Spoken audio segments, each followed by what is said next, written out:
بر محمد و آل محمد صلوات۔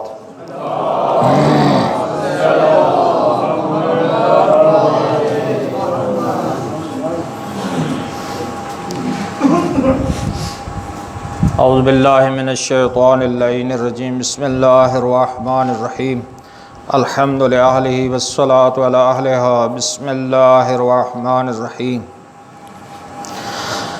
وَمَنْ أَظْلَمُ مِمَّنْ مَنَعَ مَسَاجِدَ اللَّهِ أَنْ يُذْكَرَ فِيهَا اسْمُهُ وَسَعَى فِي خَرَابِهَا أُولَئِكَ مَا كَانَ لَهُمْ أَنْ يَدْخُلُوهَا إِلَّا خَائِفِينَ لَهُمْ فِي الدُّنْيَا خِزْيٌ وَلَهُمْ فِي الْآخِرَةِ عَذَابٌ عَظِيمٌ۔ صلوات پڑھ لیجئے۔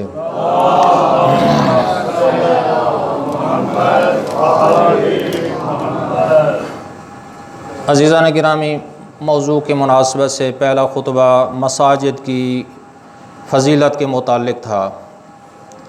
حرم معصومین علیہ السلام میں نماز پڑھنے کی فضیلت، اور مسجد نبوی، مسجد کوفہ اور مسجد جامع مسجد اور مسجد اقصی میں نماز پڑھنے کی فضیلت میں نے بیان کی تھی۔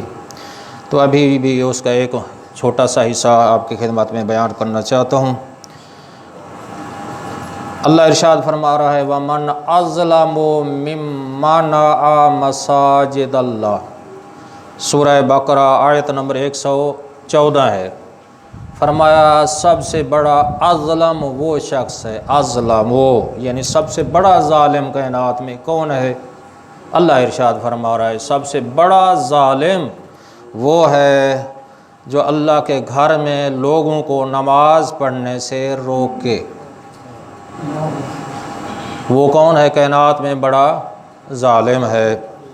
جس کی آج مثال دیکھ رہے ہیں، مسجد اقصی کی صورتحال۔ روکا جا رہا ہے، نماز تو کچھ اللہ کے گھر پہ بھی قبضہ کیا جا رہا ہے۔ تو یہ ارشاد فرمایا وہ شخص ظالم ہے، اظلم ہے، فقط ظالم نہیں، اس میں تفضیل کا صیغہ استعمال، اظلم ہو ومن اظلم ہو، وہ شخص بڑا ظالم ہے جو اللہ کے گھر سے لوگوں کو نماز پڑھنے سے روکے، یعنی اللہ کا نام لینے سے اللہ کے گھر میں لوگوں کو منع کرے، نام نہ لینے دے، یعنی نماز، احکام، دینی مسائل۔ اور دوسرا فرمایا وَسَعَى فِي خَرَابِهَا، اور اللہ کے گھر کو خراب کرنے کی کوشش کرے۔ یہی صورتحال ہے جو آج کل دیکھ رہے ہیں اسرائیل میں، اور فلسطین کا ناجائز تسلط، کفار کا ناجائز تسلط۔ فرمایا وَسَعَى فِي خَرَابِهَا، جو اسے خراب کرنے کی کوشش کرے، أُولَئِكَ مَا كَانَ لَهُمْ أَن يَدْخُلُوهَا إِلَّا خَائِفِينَ، اور جو لوگ خراب کرتے ہیں اور اللہ کے گھر کو ویران کرتے ہیں، اللہ کا نام لینے سے روکتے ہیں، انہیں کوئی حق نہیں پہنچتا کہ وہ اللہ کے گھر میں داخل ہوں، اور انہیں کا یہ حق نہیں ہے کیونکہ وہ روکنے والے ہیں۔ ہاں، اللہ کے گھر میں صرف وہ داخل ہو سکتے ہیں الا خائفین، جن کے دل میں خوف خدا ہے۔ یعنی یہ آیت واضح مفہوم دے رہی ہے، اللہ کے گھر کو آباد وہی کریں گے جن کے دل میں خوف خدا ہے، اللہ کے گھر کو تعمیر وہ کریں گے جن کے دل میں خوف خدا ہے، اللہ کے گھر کو آباد وہ کریں گے جن کے دل میں خوف خدا ہے۔ فرمایا لہم فی الدنیا، اگر وہ روکیں گے، خراب کریں گے، دنیا میں ان کے لیے عذاب ہے، آخرت کے میں تو بہت بڑا عذاب ہے۔ یہ ایسا واضح ہمیں حکم دیا جا رہا ہے کہ آج مقدس مقامات پر وہ لوگ نہیں ہیں ان کے متولی جو اس کے صحیح وارث ہیں۔ جناب کعبہ کے متولی کون تھے؟ جناب عبد المطلب تھے۔ سورہ فیل پڑھ کر دیکھو، جب انہوں نے ابرا نے قبضہ کیا، اللہ نے ان کی حفاظت کے لیے کیا بھیجے؟ وہ ہاتھیوں پہ آئے، لیکن اللہ نے ابابیل، چھوٹی چھوٹی کنکری۔ تو یہی حضرت عبد المطلب نے کہا یہ میرے اونٹ ہیں، مجھے دے دو، اللہ جانے، اللہ کا گھر جانے۔ تو قرآن کی واضح ایک سورہ ہے۔ تو ان کے بعد کون تھے؟ جناب ابو طالب تھے۔ تو یہی قرآن کی واضح ہے، آیت ہے وَمَا لَهُمْ أَلَّا يُعَذِّبَهُمُ اللَّهُ، اللہ ان پر عذاب نازل کیوں نہ کرے جو مسجد حرام سے لوگوں کو روکتے ہیں۔ تو فرمایا وَمَا كَانَ أَوْلِيَاؤُهُ، حالانکہ روکنے والے اللہ کے گھر کے متولی نہیں ہیں۔ فرمایا اللہ کے گھر کے متولی صرف متقی پرہیزگار کے علاوہ کوئی نہیں ہو سکتا۔ یعنی پتہ چلا ائمہ ہدا کعبے کے وارث ہیں، اور انہی کی نسل سے جو متقی و پرہیزگار اس وقت ہے وہی کعبے کے بھی متولی ہیں، مسجد نبوی کے بھی متولی ہیں، بیت المقدس کے بھی وہی متولی ہیں، اور باقی جو مومنین ہیں ان میں بھی وہی مساجد کے متولی ہو سکتے ہیں جن کے دل میں خوف خدا ہوتا ہے۔ صلوات پڑھ لیجئے۔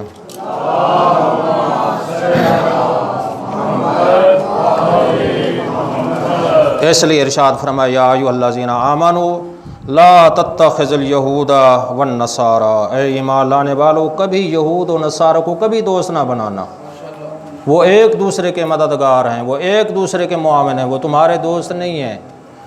تو فرمایا جو یہود و نصارہ میں سے کسی کو دوست بنائے گا ان کا شمار انہی سے ہوگا، یعنی جو اسرائیل کی حمایت کرنے والے ہیں، یہ دعویٰ کرتے ہیں ہم مسلمان ہیں مومن ہیں، تو ان کا شمار اسرائیلوں میں یہودی میں ہوگا، اور جو یعنی یہی کہا جا رہا ہے یہود و نصارہ ایک دوسرے کے مددگار ہیں، اللہ کے ساتھ ان کا تعلق واسطہ نہیں ہے جو مشرکین اور کافرین کے ساتھ دوستی لگائے گا۔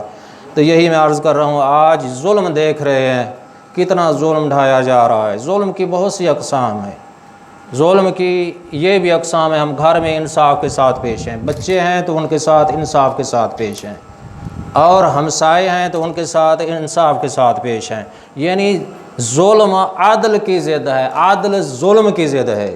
عدل اسے کہتے ہیں کہ ہر چیز کو اس کو محل و مقام پہ رکھا جائے، اسے کیا کہتے ہیں؟ عدل۔ ظلم کسے کہتے ہیں؟ کہ ہر چیز کو اس کے محل و مقام پہ نہ رکھا جائے، اسے کیا کہتے ہیں؟ ظلم کہتے ہیں۔ ظلم کی بہت سی اقسام ہیں، بہت سی قسمیں ہیں۔ تو مولا کائنات نے یہ ارشاد فرمایا، کائنات میں سب سے بڑی عبادت، نہج البلاغہ میں یہ ارشاد فرمایا یہ ہے کہ سب سے بڑی عبادت یہ ہے ظالم فاسق فاجر حکمران کے سامنے کلمہ حق بیان کرنا، کائنات میں اس سے بڑھ کر کوئی عبادت نہیں ہے۔ اس لیے ارشاد فرمایا افضل من ذالک کلہ کلمۃ عدل عند امام جابر، جابر ظالم فاسق کے سامنے کلمہ حق بیان کرنا کائنات میں یہ سب سے بڑی عبادت ہے۔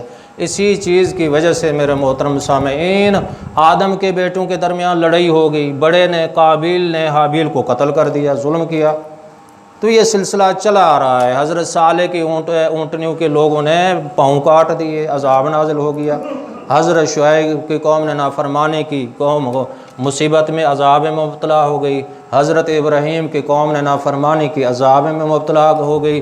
حضرت لوط کی قوم نے اغلام بازی کی، خطے کو زمین میں دھنس دیا گیا، الٹ کر دیا گیا، اور حضرت موسیٰ کی قوم پہ 10 قسم کے عذاب نازل ہوئے۔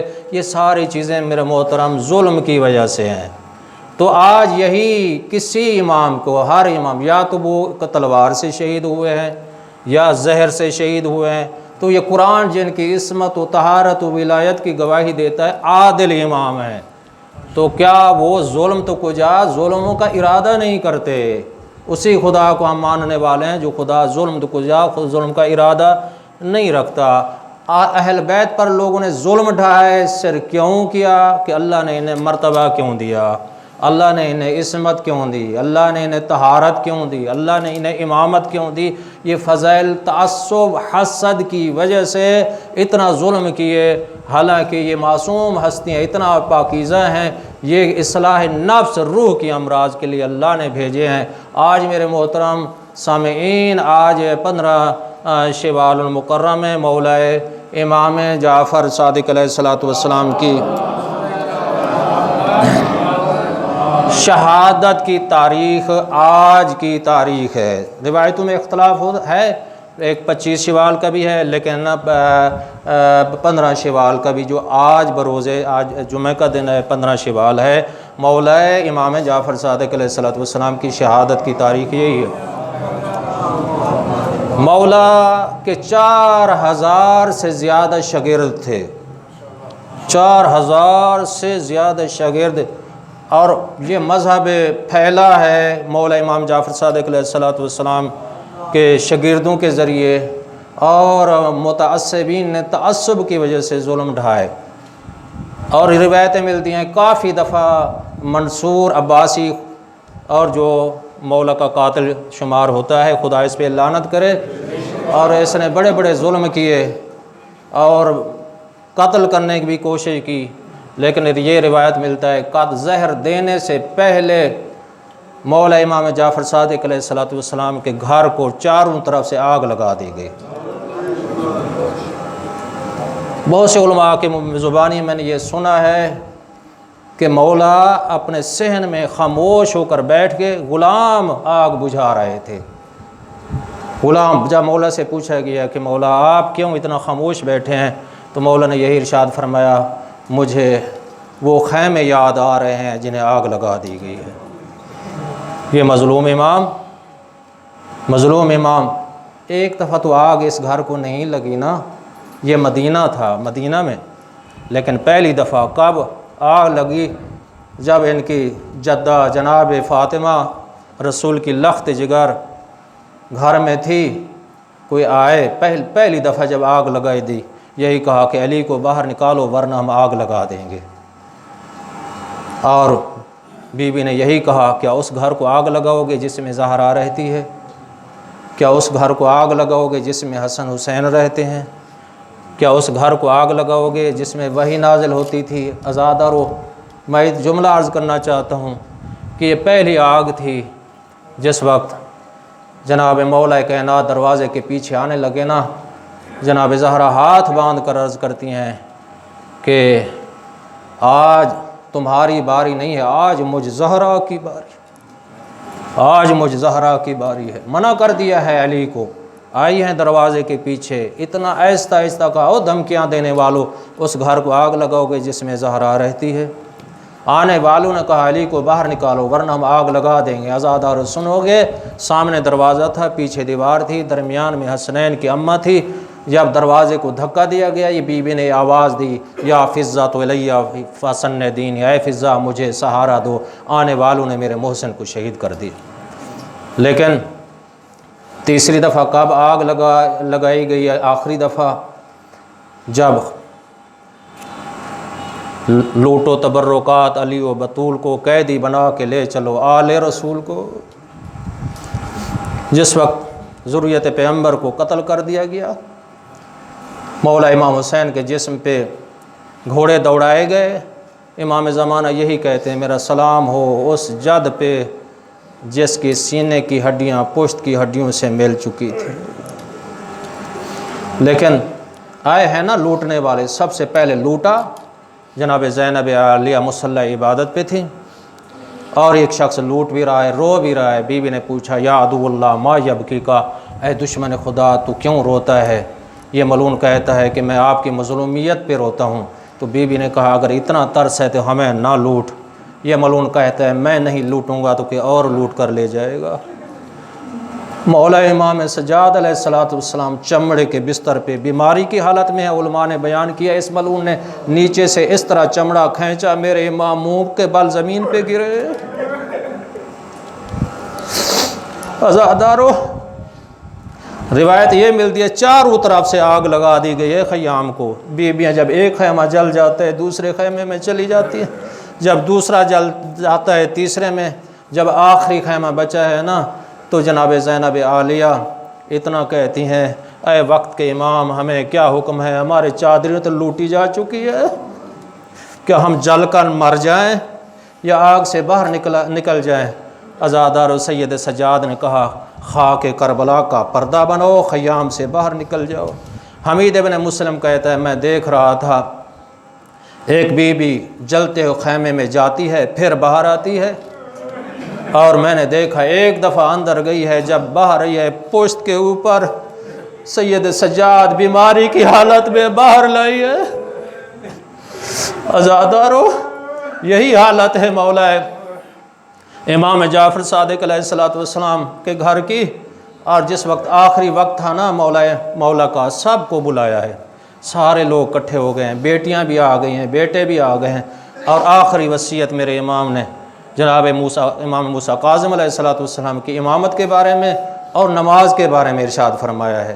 عزادارو، جس وقت روح پرواز کر گئی ہے نا، شہید شہادت پا چکے ہیں نا، اور غسل بھی دیا گیا ہے، جنازہ بھی تیار کیا گیا ہے، اور جنازہ پڑھا گیا ہے، دفن بھی کیا گیا ہے، لیکن ان کے ایک بیٹے وہ ہیں امام موسیٰ کاظم، جن کا جنازہ اٹھانے والا کوئی نہیں تھا، مزدوروں نے جنازہ اٹھایا اور پل بغداد پہ رکھا۔ ایک شخص کہہ رہا تھا یہ رافضیوں کے امام ہیں۔